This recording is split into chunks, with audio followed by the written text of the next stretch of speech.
বিসমিল্লাহির রহমানির রহিম। আসসালামু আলাইকুম এভরিওয়ান ফ্রেন্ডস। আজকে আমি তোমাদের কাছে একটা নতুন রেসিপি নিয়ে আসলাম। ব্লগিং তোমরা খেয়েছো কি না জানি না। রুই মাছের ডিম দিয়ে আমরা করলা খেয়েছি, বড় বড় করলা।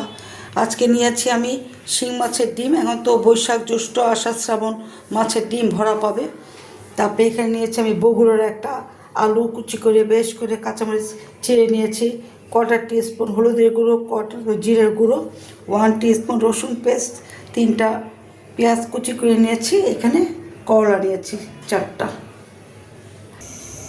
এখানে আমি কড়া চড়ে দিয়েছি।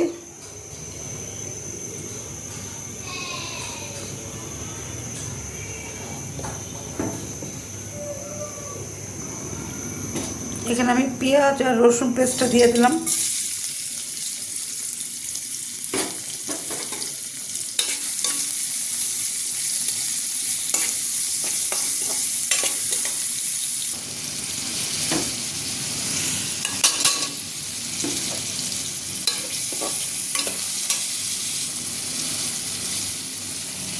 আলু কুচিটা দিয়ে দিলাম।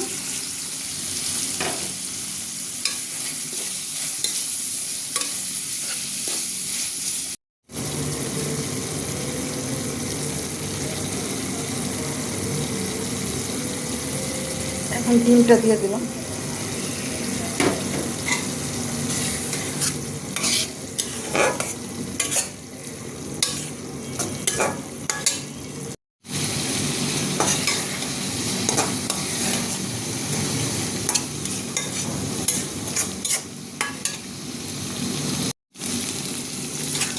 এটা জিনিস আমি কি বলবো, তারপর টেস্ট হয়েছে, স্মেলটা খুবই আমি আসছে।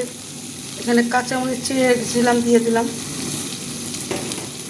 এভাবে রান্না করে খাও, ভালো লাগবে, আশা করি ভালো লাগবে। খুব গ্রিন হয়েছে, খুব সুন্দর হয়েছে কালারটা। আমি রান্না করেছি থেকে বলছি না, কিন্তু আমি একটা তিতা, তারপর একটা টেস্টি স্মেল আসছে। গরম ভাতে খেতে জবরদস্ত, একেবারে জবরদস্ত লাগবে। শিং মাছের ডিম দিয়ে, করলা দিয়ে, বগুড়ার আলু দিয়ে, কাঁচামরিচ পেঁয়াজ দিয়ে অলমোস্ট আমার রান্নাটা কমপ্লিট। আমি এখন সার্ভ করে ফেলবো।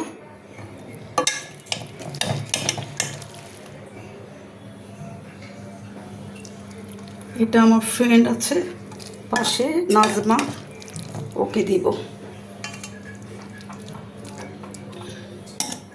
ঘরে কেউ খাবে না, এটা আমি খাবো ইনশাল্লাহ।